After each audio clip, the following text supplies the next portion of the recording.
ایران در دوره سامانیان دیگر عظمت پیشین را نداشت، نه زبانش و نه سرزمینش.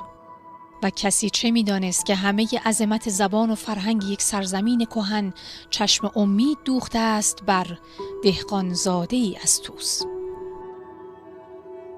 ابوالقاسم که بعدها فردوسیش خواندند، از کودکی تاریخ و ادبیات کهن ایران را مطالعه کرد و در آستانه 40 سالگی شروع به سرایش شاهنامه کرد، کتابی که بعدها شد بزرگترین سند زبان و فرهنگ ایران زمین.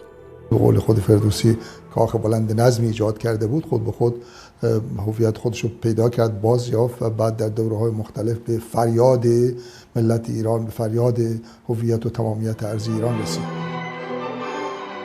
ایران سرزمین آزادگان به شمار می رود و همواره مورد آزار و ستم همسایگانش.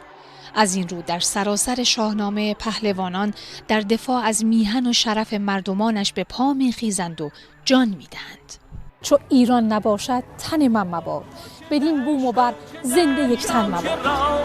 نگر تا تو دیوار اون افکنی، دل و پشت ایرانیان اشکنی. برخلاف آنچه که مشهور است، فردوسی شاهنامه را تنها به دلیل علاقه شخصیش سرود. اما هنگامی که آن را بر شاه زمان سلطان محمود عرضه کرد، او قدر این شاهکار ادب پارسی را ندانست.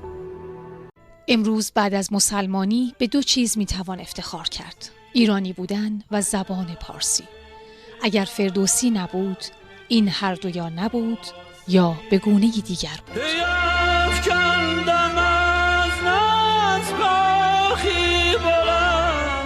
که از باد و باران نیابد جزا.